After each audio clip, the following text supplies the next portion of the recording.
In previous videos, you learned already so much about the micronutrients, so carbohydrates, and why you need to limit them if you want to lose the weight, about fat, how much fat you need to eat, and even protein, how much protein do you need for every kilo of your body weight. Now, we are going to look at other lifestyle factors that have impact on weight loss and are not connected with the nutrition its own. So let's dive deep. So first we look at the all the list of all of them. So the smarter weight loss strategy is then just cutting down the food and starving yourself. It's thermogenesis, muscle building, NEAT, metabolic flexibility, supplements and nutrients, and even intermittent fasting. And that's what we are going to cover today. So first, the thermogenesis. So what it means. Thermo means heat and genesis means creation. So every time when you are feeling cold and you are shivering, that's the muscle that are generating the heat.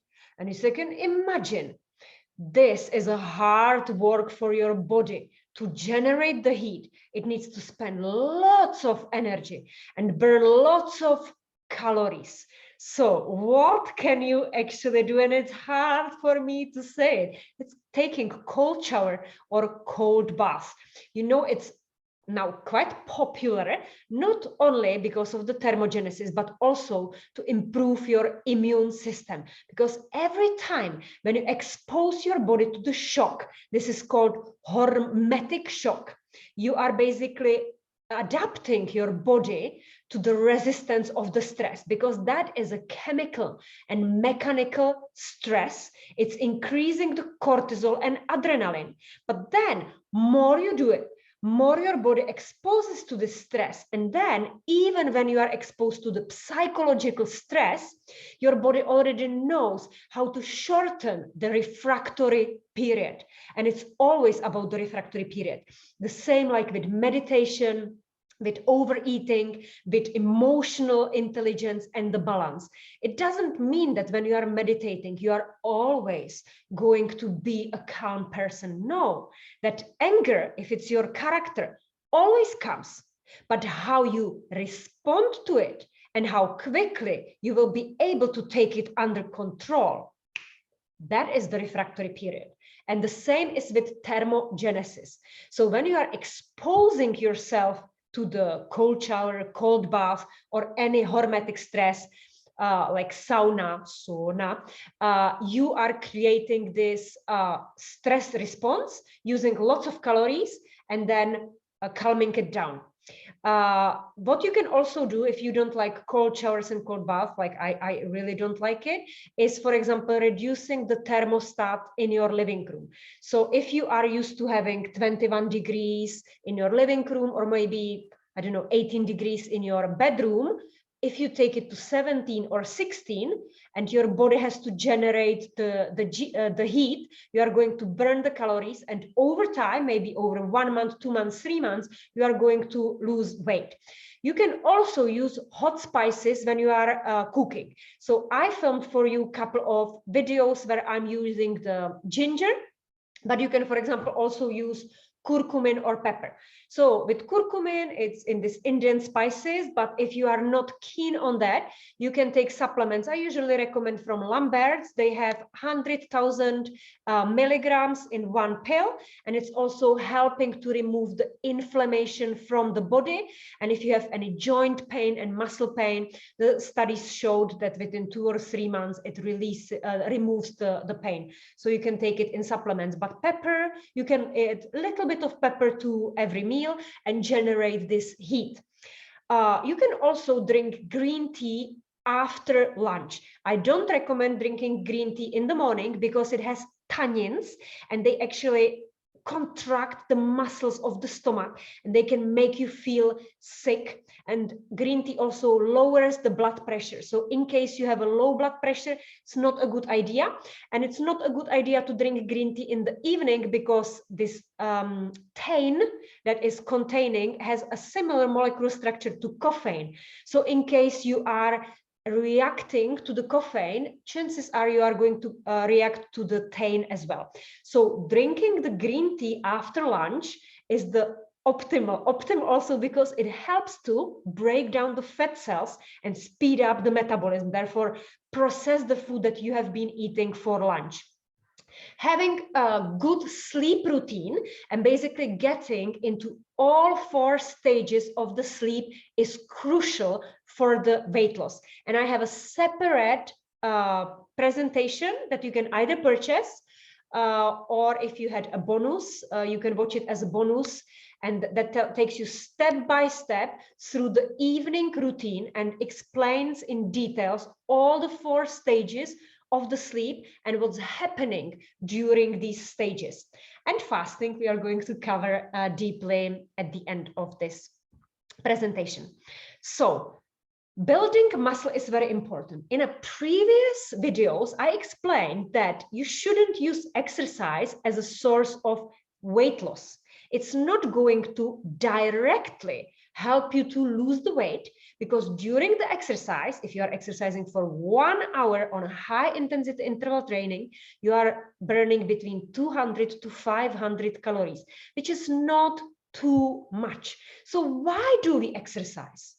Exercise has a secondary benefit. So I also spoke about the glycogen, which is a storage of the glucose. So let's say that in the evening you had these cravings and you had some pastry or you had some source of carbohydrates. And now this carbohydrate got into the bloodstream and got into the liver. And since you are going to sleep and you don't need to utilize this sugar for the exercise, it's going to be stored somewhere. So 100 grams of this can be stored in the liver, and it's about 400 calories. Yeah? So if you had 1 potato for dinner, it's 400 calories, and it's now stored in your liver, providing that the liver storage was empty. If the storage wasn't empty, it's going to turn into fat immediately.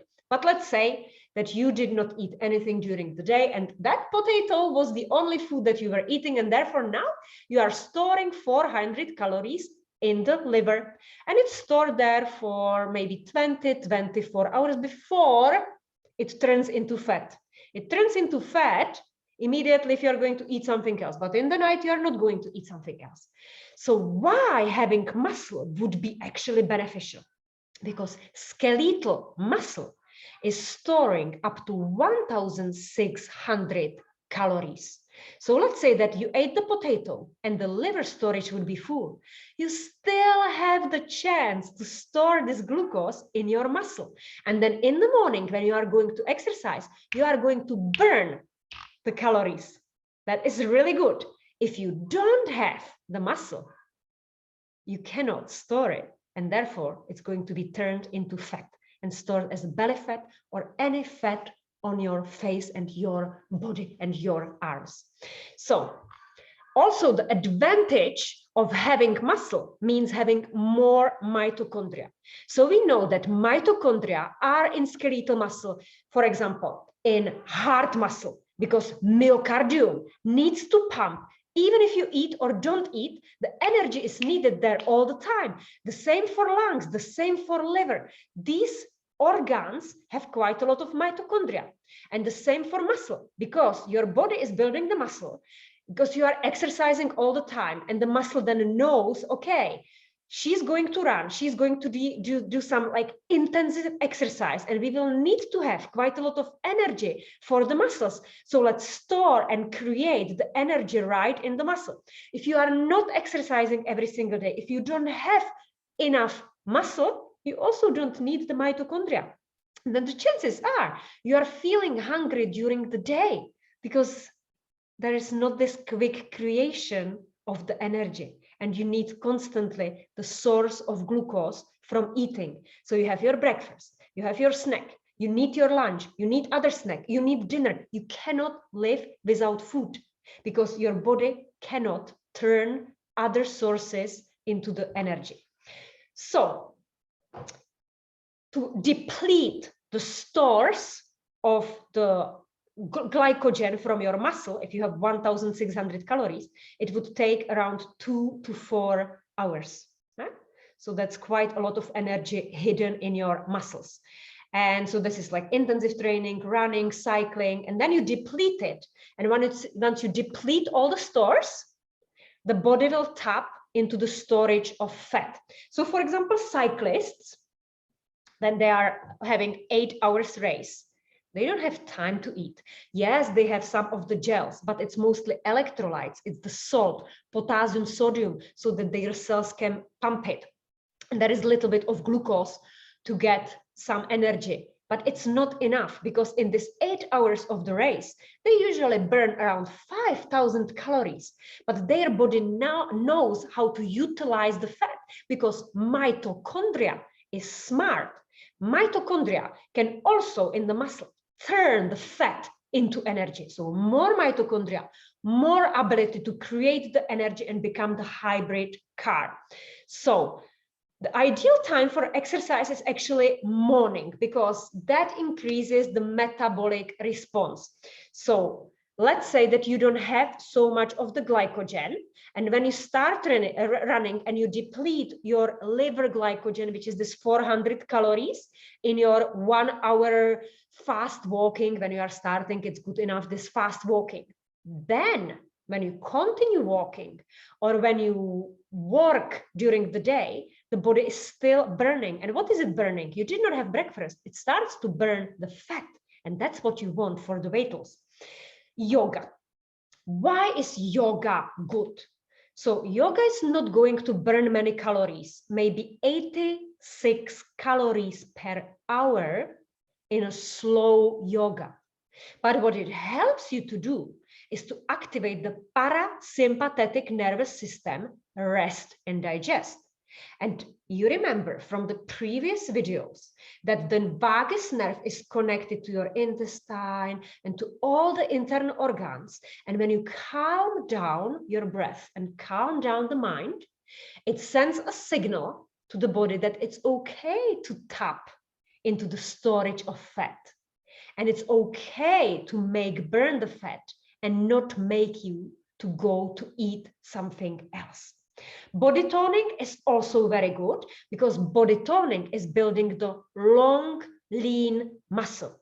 Women are usually very afraid that they will have the bulky muscle like a culturist in the gym. But remember, those men, they are using steroid hormones to pump the muscles, because the steroid hormones are also going to bring the water, and then it looks like pumped muscle, but it's actually not what you want. And it's not going to happen to you if you are doing the body toning. So I highly encourage you to make a variety of exercises, like you do a variety with the food, and you have different friends, and you are doing different tasks during your day, have even the different exercise. So maybe one day on Sunday morning, you feel like to go for a nice walk with your friend, maybe 2 hours, 3 hours, 4 hours, and then you are going to have a very healthy protein-based breakfast. And during the week, maybe you are very busy. So what about having a lunch yoga? You're not going to sweat during this yoga. You're going to nicely stretch the body and relax your brain. What about body toning in the morning or high intensity interval training? Just 7 minutes. And I'm going to film some videos so that you know step by step how to do it. But now let's look at the important part of a non-exercise activity, thermogenesis. And sometimes this is more powerful than the actual exercise, because during the exercise, you might burn maximum 200 to 500 calories per day.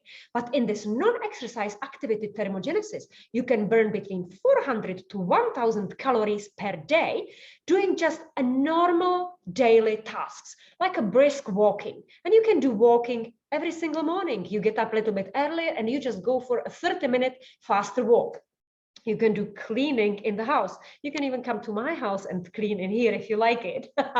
Cooking, because when you are standing and you are, for example, moving your hips, or you are stretching your arms, or you are exercising the pelvic floor muscles and the anal muscles by squeezing, or you are doing the breath work, all this is an active exercise. You can cycle to work instead of taking the tram or bus or a car. Gardening is very tiring. Dancing, 15 minutes of a dancing, 3 songs, or a romance in the bedroom. There you can burn quite a lot of calories. So remember, even 1,000 calories per day. But I mostly want to talk today about intermittent fasting and what are the benefits of it. So let's first look at the benefits. So every time when you don't eat anything at all, you are giving your body chance to concentrate on other tasks in your body, because your stomach does not have to digest, your intestine does not have to move. So this is a perfect time for cell repair. And you know that with the aging, the cells are replicating, and maybe there is already some replication mistake in the DNA. And if you are fasting, the body has a chance for the autophagy, which means to eat its own cells and break it down, and therefore prevent it from going for the 4th stage of the mistake replication, which would create the cancer. Right? So that's why it's very important. Also, when you are fasting and you are not eating, you are increasing the human growth hormone. This is normally increased in adolescence. It's also released in the stage 3 and stage 4 of the sleep. That's why sleep is so important. But then it's also released during the intermittent fasting. So the cells are removing the waste products and controlling, checking if there is any potential mistake, and the cell signaling is improved. So cells have the receptors and the signaling is in between the cells. So I always say that if you have 1/6 cell and the cells that are around it, it's like when you have a rotten apple. And the rotten apple is communicating with the healthy cells. It's basically passing them some bad information, and they also turn bad.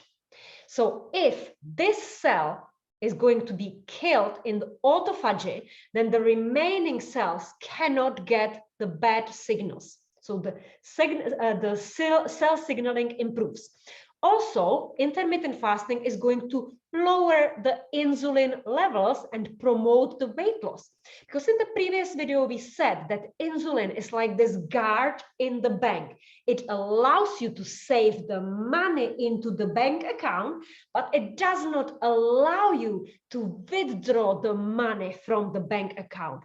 Only when insulin goes away, you can tap into your savings, the storage of fat, and utilize it as the energy. Also, if you are doing the intermittent fasting, you have a chance to reduce the insulin resistance. So you remember that insulin resistance is basically the culprit of every degenerative disease. It means that the cells are refusing to take the glucose inside and turn it into energy. And that's why you feel drowsy. Your brain cannot think enough. You just don't have the energy. So by fasting and reducing the insulin levels, you give a chance to your body to get a break from that load that it had before with all the carbohydrates. And chances are that the cells will say, okay, we got a really good holiday, we are relaxed, and we are again going to open the gate. So improve the insulin sensitivity and create the energy again. Intermittent fasting is also improving the gene expression. So you know that we are born with a set of genes, and this genetic structure, the DNA, is replicating. And in this DNA, it's like a story written with all the disease that is right now dormant. The genes are dormant. So for example, if somebody in your family had diabetes or cancer, chances are you are also carrying the genes for the cancer. But genes needs to be switched on so that you develop the cancer. But intermittent fasting is basically bringing the sirtuins on, and they are suppressing the expression of the genes, are therefore preventing you from expressing any degenerative disease that is coming with the age. So by doing the intermittent fasting and having a high level of sirtuins, you can postpone the disease for 10, 20 years. And that's amazing. Intermittent fasting is also increasing the metabolic rate. And why? Because we said in previous videos that if you are consuming glucose, carbohydrates, bread, pasta, rice, starchy vegetable, it's very easy source of energy for your body and doesn't have to spend too much. It's almost like somebody is feeding you with a spoon, and you don't need to go to do shopping. You don't need to cook. You don't need to invest the energy. However, when you are doing the intermittent fasting and there is no food and the gates of the fat storage are open, your body has to tap into the storage, onto this bank account, and take the large molecules of fat. And with enzymes and all the energy needs to chop it up and in the liver, turn it into glucose. And it's hell, a lot of work. Therefore, you increase the metabolic rate. And when you do it often enough, your body gets used to that. So your metabolic rate is not anymore, for example, 1,100 calories, but it goes to 1,500 calories. And you change the set point to 1,500 calories. And then even when you go on holiday and you are overeating on all-inclusive for 1 week, nothing happens. As soon as you come back from holidays, the weight is going to melt away from you, and you will sustain your new set point thanks to intermittent fasting. Intermittent fasting is also going to reduce the oxidative stress. And we know that oxidative stress, it means way too many free radicals that are damaging the DNA structure and any molecule structure. And yes, you are now using the antioxidants. You are using either the brain boost or body boost or the enzogenol that is high in antioxidants, catching the free radicals. But when you are doing the intermittent fasting and therefore you are not eating, and during the eating process or during the energy transport chain, you are not releasing the free radicals and you are not consuming the free radicals, you also decrease the oxidative stress. And oxidative stress was increasing inflammation. And you know that you can have inflammation anywhere. You can either have inflammation in your arteries because you have high levels of LDL, the bad cholesterol, that is now getting oxidized, creating the foam cells and therefore creating the plaque and narrowing your arteries and increasing the blood pressure. But now with intermittent fasting, you don't have the oxidative stress. You are not narrowing the arteries and the blood is flowing freely. And you are reducing the inflammation because your cells have a chance to repair. So they have a chance to repair the inflammation and get you out of that dangerous chemical and mechanical stress. You are also lowering the cholesterol because you are not consuming any carbohydrates. You are utilizing the fat cells in the liver. So there is no free flowing triglycerides in your bloodstream.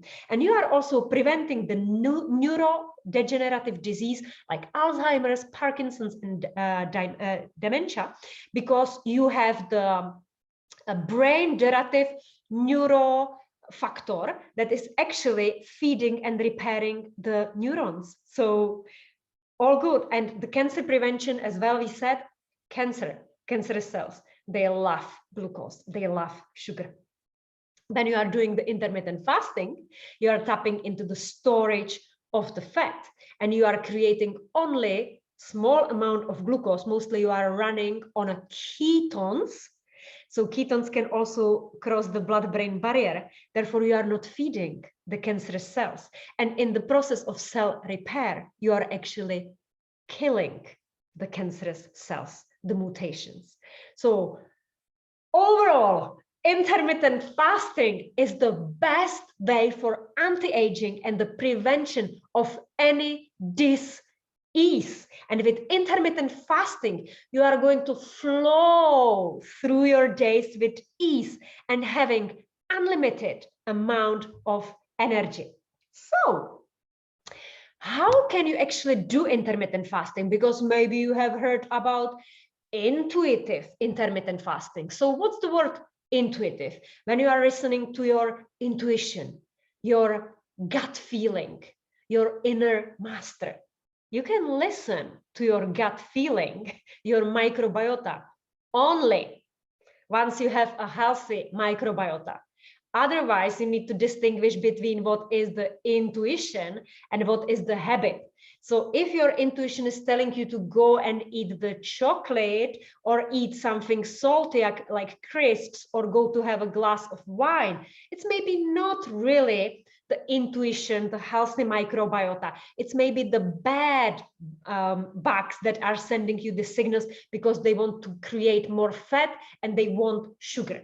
So once you heal your gut, once you don't have the leaky gut dysbiosis or small intestinal bacterial overgrowth, then you can start using your intuition. You can also operate on a moon cycle. So you know that, for example, when there is a full moon, it's the optimal time to do the fasting. And that can be actually a 24-hour fasting. And if it's difficult for you to stay at the start 24 hours without the food, you can just stick to maybe vegetable juices or vegetable salads. So eating the fiber and eating the vitamins and minerals. And if even this is too difficult for you, maybe 2 hard-boiled eggs and drinking herbal teas to keep the liquid. And like this, you can grow into it, and you can fast also with the new moon, which is the when you see this big ball. This is actually not. Yeah, big ball is the new moon, and full moon. No, new moon is when you actually don't see it, sorry. And the full moon is when you see it absolutely bright. And you can do it also every time when there is a quarter, right? So 4 times a week, you can fast fully. You can also do the intermittent fasting along your menstrual cycle, because usually, so day 1 of your menstrual cycle, it's like when you are bleeding. And from this moment, estrogen is increasing until the ovulation. So if you operate on a 28-day cycle, then usually in between the days 14 to 17, you are going to have the ovulation, which is a peak of your estrogen. Every time when you have a high levels of estrogen, it's equivalent to testosterone for men. And this is when you have the energy, you generate the energy, and you actually don't need to eat at all. So let's say from the day 7 to day 17 for 10 days, you can do intermittent fasting all the time. And then from the ovulation, the levels of estrogen are actually going to go down and the progesterone should go up. So normally progesterone is a pregnancy hormone, because during the ovulation, the egg would meet with the sperm, and now the baby would be growing in you. Of course, this doesn't happen for all of us. So the body will notice that this did not happen, and the progesterone is also going to drop down, and then you are going to bleed again after 28 hours. So when you are having more progesterone, when the progesterone is going up from the day 17 to, let's say, to day 25, this is the time when you want to add some carbohydrate into the food. And for example, the day 28 is not ideal for intermittent fasting. Usually just before the menstruation, you might feel you have a cravings for carbohydrates. It's because the mood goes down, the energy levels go down, and you are kind of closing yourself and preparing. This is a creative time on your own. It's not even good for intensive exercise. That's a time for yoga. Yeah, so do the intermittent fasting as it goes up, and add more carbohydrates and more protein as it goes down. So that would be around the menstrual cycle, and everybody is different. And if you are already in a perimenopause, therefore not having the regular menstrual cycle, or you have endometriosis, you have premenstrual syndromes, you have heavy bleeding or no bleeding at all, maybe you are already in a menopause, there will be other strategies that of course I could prepare for you based on your blood test results. So now let's look what is the optimum for weight loss and actually for anti-aging, and that's called OMAD. It means only one meal a day. One meal a day. It sounds really hard. I had a client, she lost 48 kilos in 365 days in 1 year. That was her goal, doing OMAD. I admire her definitely, because I cannot imagine that I would eat only one meal a day. But from a health point of view, and for anti-aging, for example, if you are age 45 plus, that's the ideal. I recommend 16-8 or 24. So when you are starting, I would recommend 16-8. So what that means, you are not eating for 16 hours and you have only 8 hours of a feeding time. So I personally follow intermittent fasting every single day. And I eat my first meal between 10 and 11 in the morning. So it's a brunch. And the important rule that I want to share with you with intermittent fasting is that you always have to start with fat and protein, because you have not been consuming any carbohydrates. You have just opened the stores of the fat. As soon as you would start, even for example, with a scare and fruit, there is glucose, there is sugar. And because your body was exposed to starvation and fasting, it would think, aha, I need to immediately take this glucose, this sugar, and turn it into fat and store it into the storage from where I took it before, because she is again not going to give me any food. So you need to be smart in this. You don't want to scare your body, and you don't want your body to save all that energy again into the storage. You want to lose the weight. So if you start eating the fat and the protein, therefore you don't spike the insulin, you satisfy your body, because protein is the most satisfying, and it actually increases serotonin and it increases leptin. And leptin is a satiety hormone. Leptin is actually only increased when you have some fat in the bloodstream. It sends you the signal, oh, I'm full. Because if you try to eat, for example, 3 avocados, you are going to feel really, really full. Or try that recipe that I filmed for you. It's avocado mousse with raw cocoa powder. If you eat double portion of that, you are going to feel so full that even your favorite dessert or favorite meal is just not going to enter your mouth. And why? Because it increases this leptin so much that you cannot eat anymore. However, it doesn't spike insulin at all. So that is that important rule. When you eat your first meal, whether it's at 8 o'clock, 10 o'clock, 1 o'clock, 2 o'clock, maybe after dinner, whenever it is, fat with protein.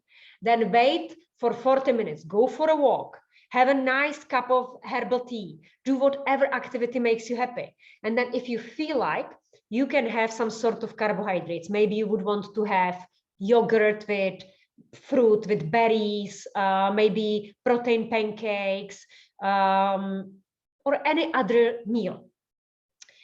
Then you need to calculate what is going to be the 8 hours for you. So let's say that if you have a brunch breakfast at 10 and 11, the last meal you are going to eat at 4 or 5 o'clock. So the second meal, let's say, or maybe if you are going to have 3 meals, 3 smaller meals.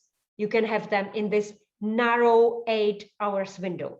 If you are more advanced and you want to speed up your metabolism even more, you can try 24 or alternate in between these two, and maybe even experiment what keeps you full. So don't listen only to the brain when it says, oh, it's 12 o'clock, it's a lunchtime. Really ask yourself, am I genuinely hungry? Can I hear my stomach rumbling? Or can I go for another 2 hours? And train your body, break the habit.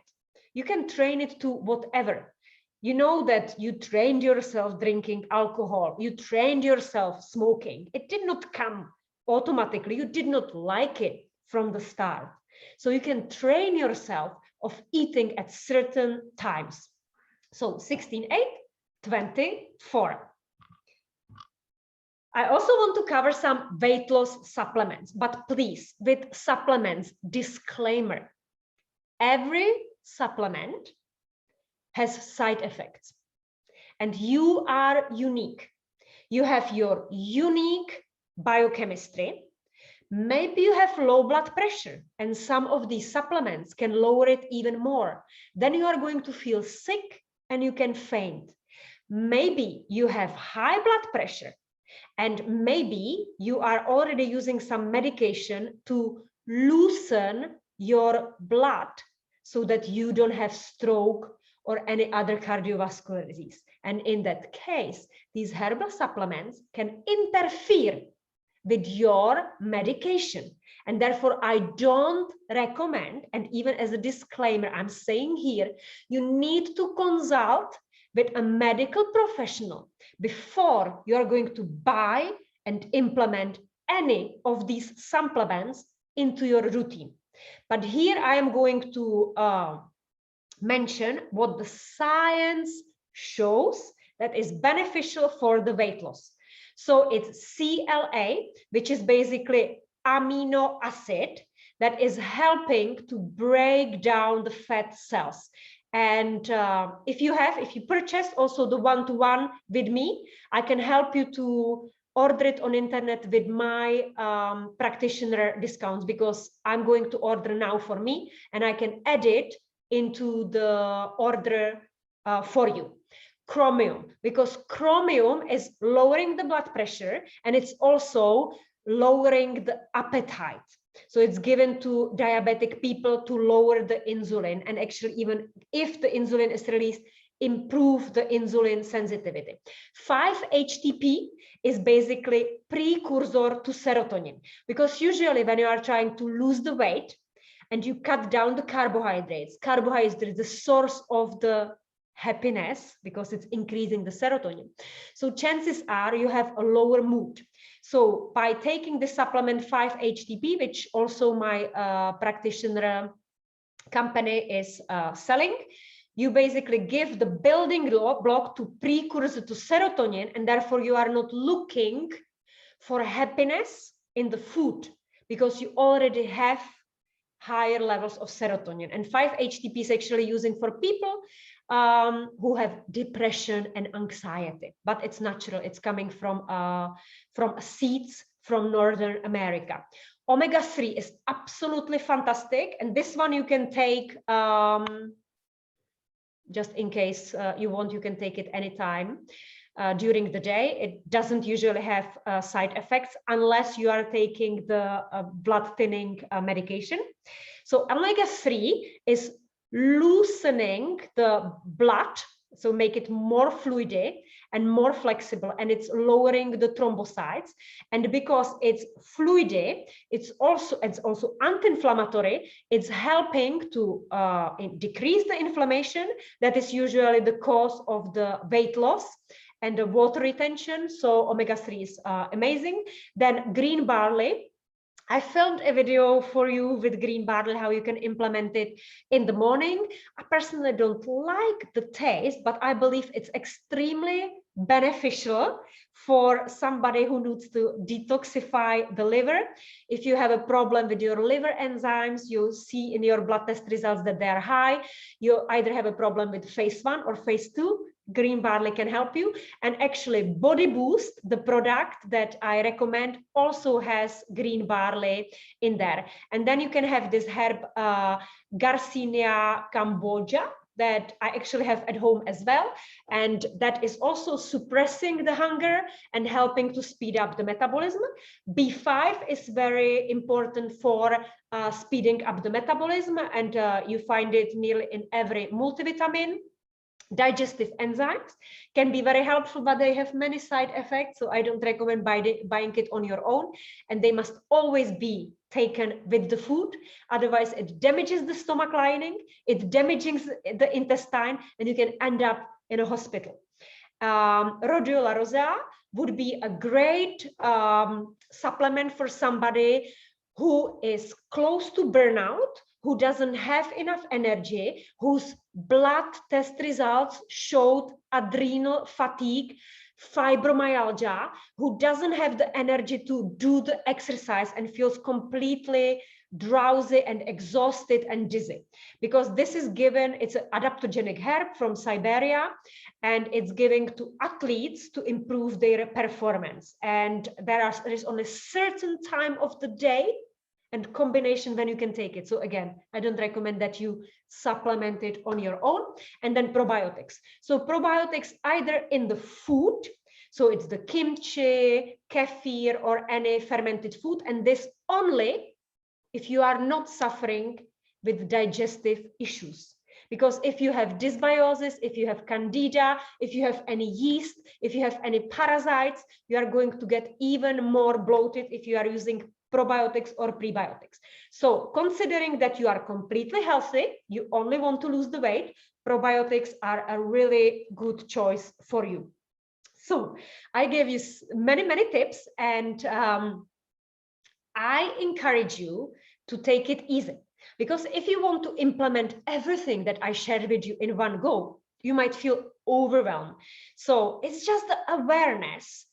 Where do you maybe have space for improvement? So awareness, accepting the fact that you had some limiting beliefs that you need to now change, and you want to take action.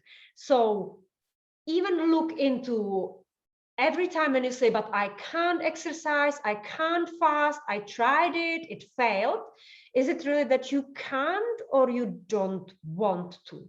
What is serving you, and what is actually the impact of not changing your habits? And if you change the habits, how are you going to feel? And where do you want to get, and why you do it? So again, this reflection time, and any questions that you have, I'm happy to answer.